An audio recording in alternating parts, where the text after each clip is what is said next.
Hindi mo masasabi kung saan ka makakatisod ng magandang storya.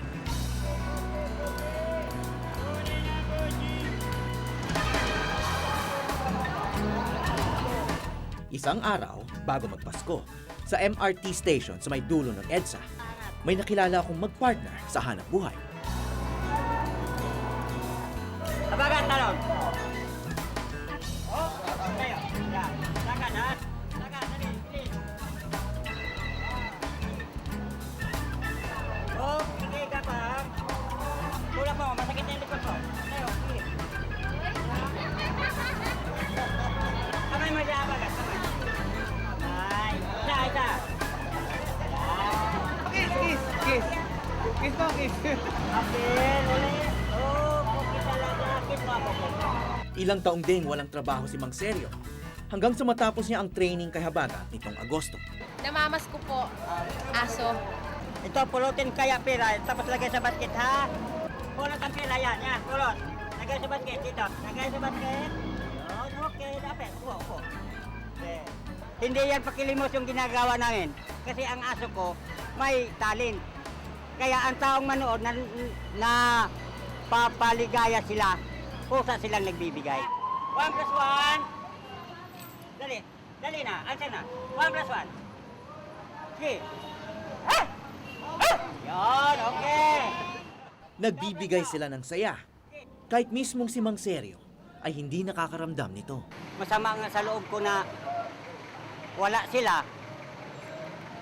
Di bali na sana na mag-asawa siya na ang bata, huwag naman niya idamay. Abagat, sinilas. Yun, sinilas ko rin. Iniwan daw siya ng kanyang asawa nang walang paalam noong nakaraang Abril. Dala ang kanilang 4 na taong bunso na si Eddie Boy. Iyan ngayon ang nadarama ko ang kalungkutan sa bata. Nagyan. Nagyan. Hawak dito, hawak. Ngayong kumikita na ang kanyang alaga, nag-iipon si Mang Seryo upang hanapin ang kanyang pamilya. Simulang pinanganak yon, ako na ang nag-alaga, 1 buwan lang sa kanyang tabi. Ako na sa pangalawang buwan hanggang umidad na 3 taon mahigit. Bigla lang nawala sa akin yan, masakit sa kalooban ko.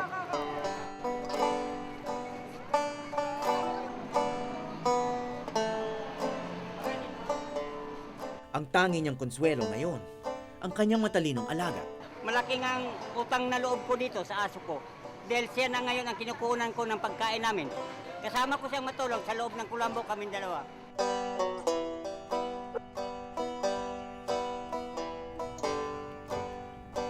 Abagat, bangon. O, dito lang, wag bubamba. Muna, dito lang muna.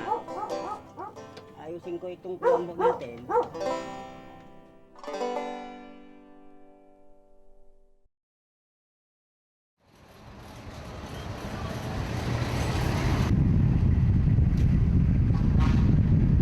Pagkatapos ng Kapaskuhan, hinanap naming muli ang dalawa.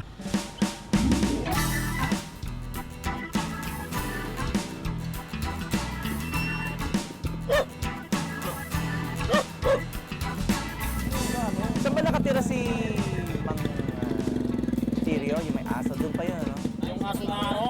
Ang aso? Oo. Sa may... Doon. Ang aso?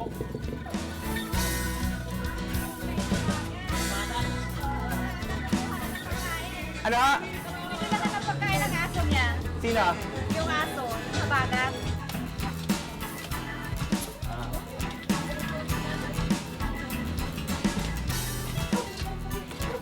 Dito, yung bahay niya. Ayan. Halika dito ka. Wala ko na sito pa. Punta na kami dito.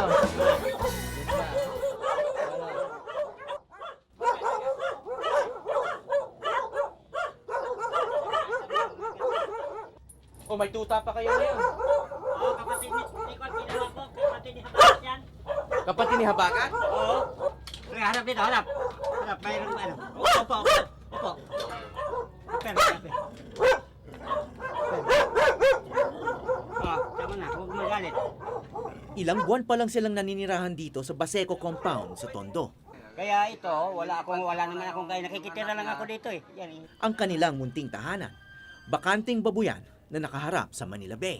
Yung asong yan, wala masyadong alam. Oh, pero may alam na, upo. Aper. Aper lang. Upo lang. Aper.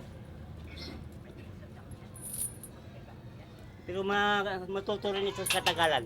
Pero hindi pa pwede mag-show. Hindi pa. Kaya di ko- bagat lang pwede mag-show. Oo.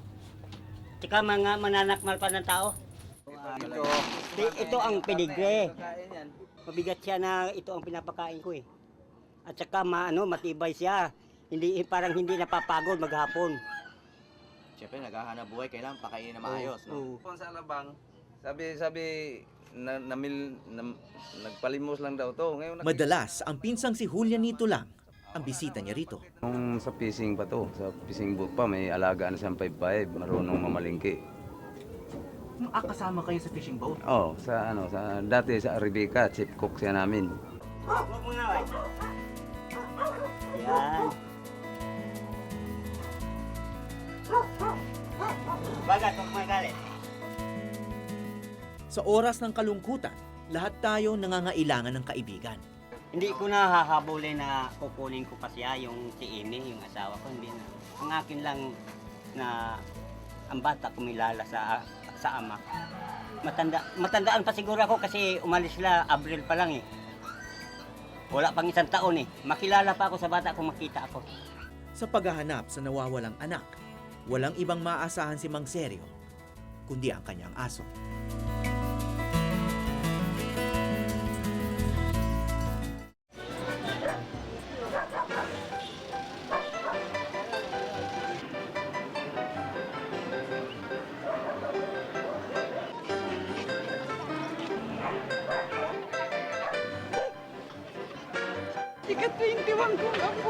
Tuwing araw ni San Francisco, patron ng mga hayop, nagdadagsaan sa Malate Church sa Maynila ang mga pet owner at ang kanilang mga alaga.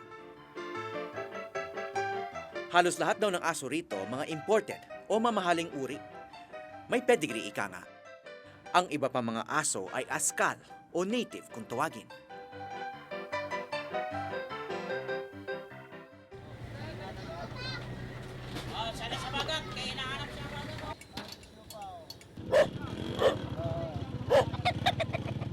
Sa mga lugar tulad ng Baseco sa Tondo, halos lahat ng aso ay native.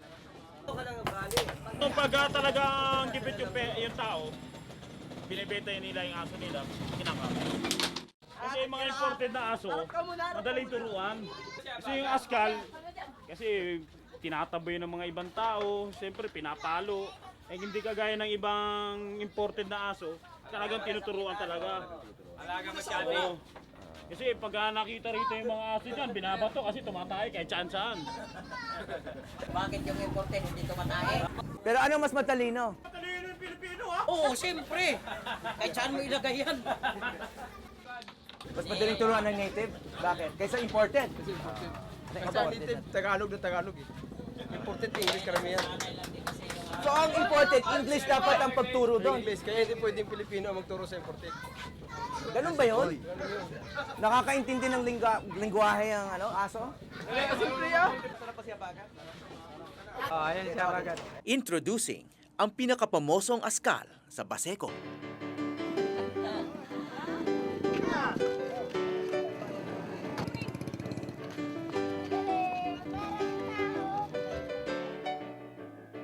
Warm up lang pala to para sa isang mahabang araw ng paghahanap buhay. Abagat!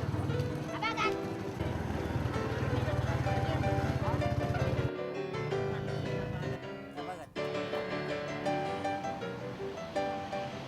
Madalas matagal bago sila makasakay.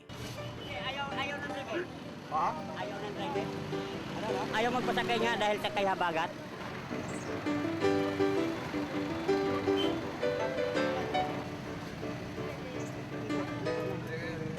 Pag nakasakay, kailangan pang patunayan sa mga pasahero na mabait na aso ito. Apel ka muna sa akin. Apel. Dali, apel. O, kabila.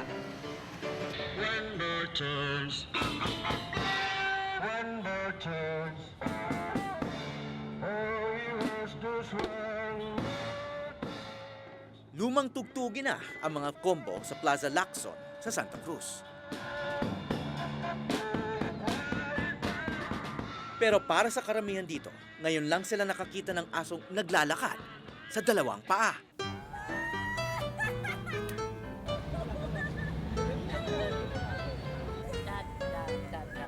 sumasayaw pa.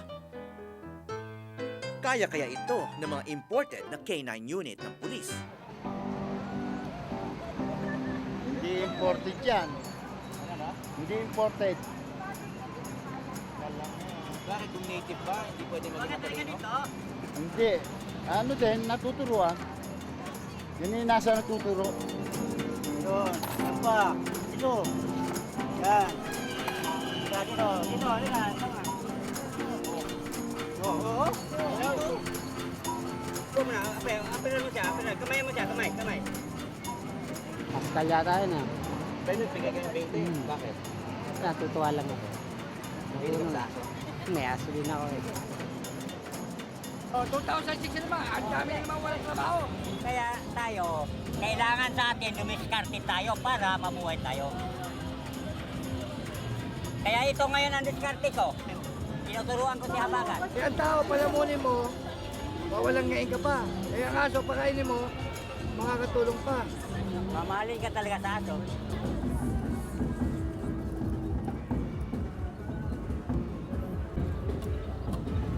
Pagod ka na ba? Ha? Ha? Bagamat pagod na si Habagat, di pa tapos ang araw niya.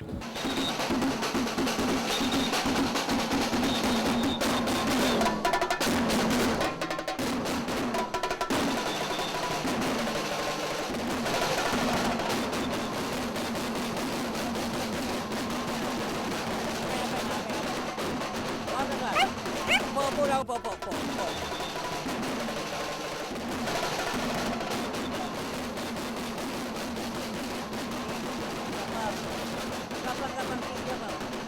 Fiesta ng Quiapo ngayon, kaya inaabangan din ni Mang Seryo ang Nazareno. Masarap pulutan. Masama yung iba na lang ang pupulutan ninyo, wag na yung aso. Malito yung aso, mga gat. Hindi.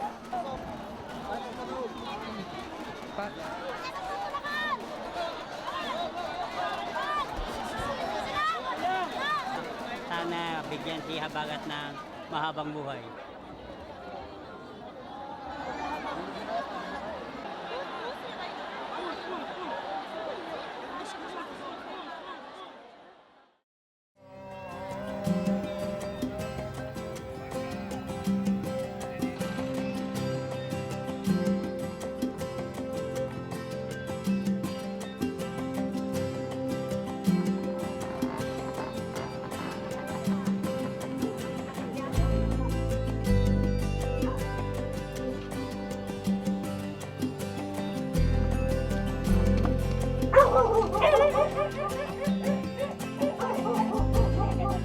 Pinapakain yan, daig pa'y pagkain ng tao. Berbat ko na pa gatas. Di bale, tiisin ko yung pagod basta mayroon ng magasto sa pang-araw-araw, mayroong kita si Habagat. Basta ilabas ko lang si Habagat, di namin maubos yung kainin ang kita niya. Kailangan kong makuha yung bata dahil para matikman naman ng anak ko na ang pinaghirapan ko, si Habagat, tinuturuan ko, naghirap ako dyan. Matikman niya ang pinaghirapan ko.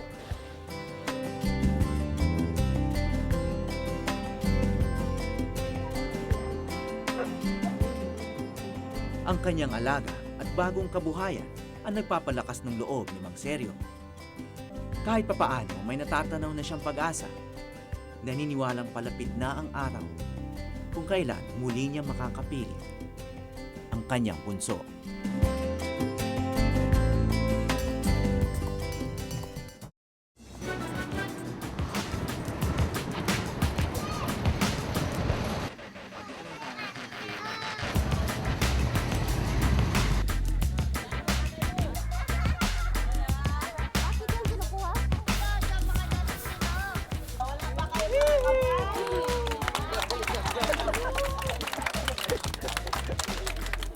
Dito sa Baseco, sikat na sikat si Habagat, ang asong parang politiko. Ugi talaga yung aso ko. Aking mahal.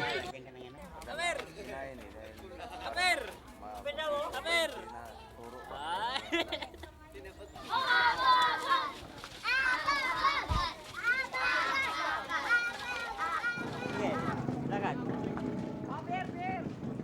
Dito. Lina. Pagdating sa babuyang ginawang tahanan, isang bata na lang ang nakabuntot kay Habagat.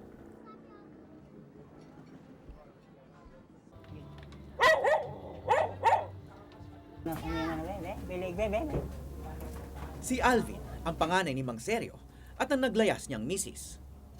Upo lang, upo. Oh. Ha? Kahit tumalon? Magkagalik niya ito siya bagat. Sa Binyan, Laguna na nakatira si Alvin sa kanyang tiya na kapatid ng ama.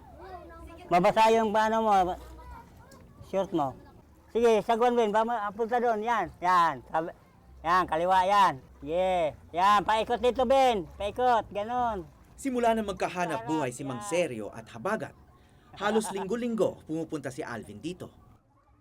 Nakakatulong ba yung si Habagat sa inyo? Nakakatulong? Opo. Paano siya nakakatulong? Binibigyan po niya ako ng baon. Dito sa Baseco, gusto mo ba rito? Opo. Bakit? Kasi po maganda rito. Bakit? Ano yung, saan ka nagagandahan dito? Dito po, sa dagat, tsaka sa mga ibon. Talagang hangarin sa anak ko na makapag-aral siya. Dahil sa desidido talaga siyang mag-aral. Ayaw ko namang tumulad siya sa akin na walang alam sa pagbasa, pagsusulat, wala akong alam. Ang alam ko lang yang pangalan ko, pagpirma ko lang. Yun ang alam ko. Ikaw na lang magpaalam. Sabihin mo na kailangan talaga.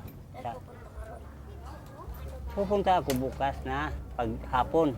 Sa araw na ito, pinag-usapan ng dalawa ang plano nilang bumiyahe ng Isabela. May nakapagsabing naroon daw si Eddie Boy, ang 4 na taong bunsong anak ni Mang Seryo. Gusto kong makita yung kapatid ko. Bakit mo gusto makita? Para makapaglaro po ulit kami. Tsaka magkasama.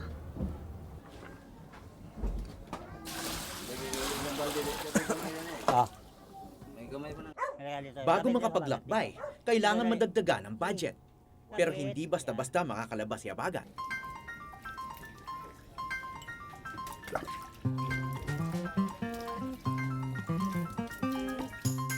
Isang linggo, 3 beses siya may shampoo talaga siya, binibilhan ko ng shampoo. Kahit na ako walang paligo-ligo, basta malinis siya bagat kasi nag-a-appear siya sa mga taong nagbibigay sa kanya eh.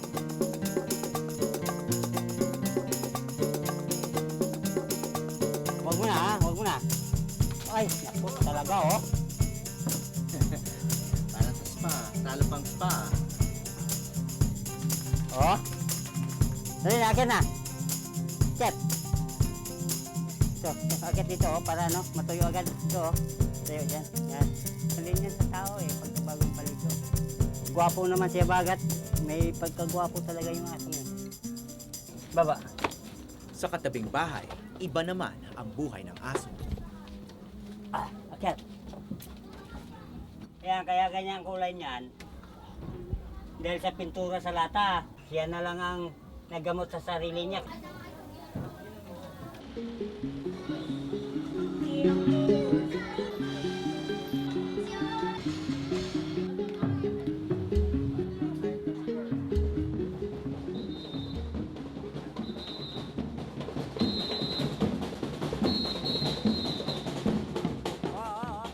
Buenas daw ang Year of the Dog para sa mga negosyante. Swertehin din kaya ngayong taon ng mga aso at kanilang amo. Upo bagat. Kamayan mo sila, kamayan mo. Yung isa. Isang kamay, isa. Sobrang ganda, di ba? Look. Galing. Give him some regalo, come.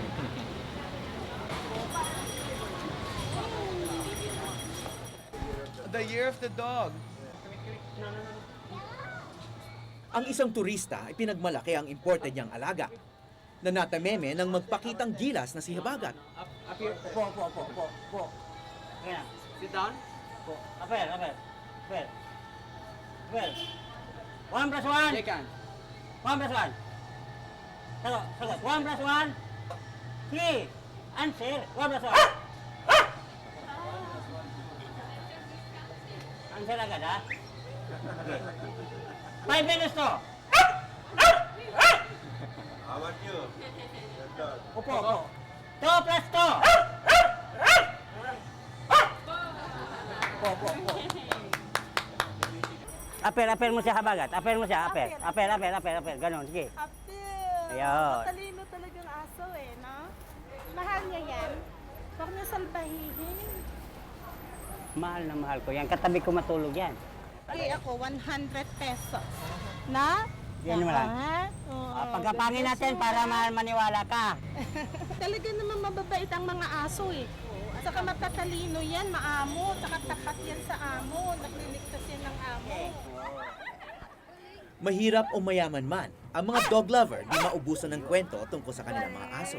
Kasi aso ko rin ganyan eh. Pero pedigree rin siya. Tapos pagkain ng tao talaga, hindi siya kumakain ng ng hilaw. Ayaw niya.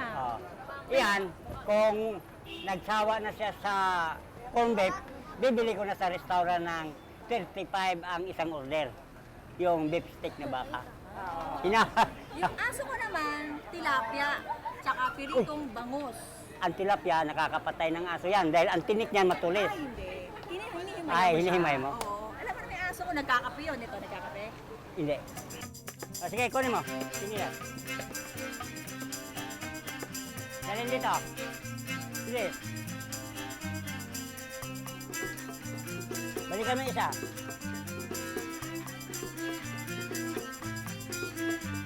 Dito.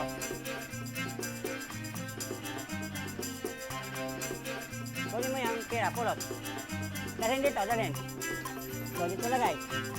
So, lagyan mo dito. Ay!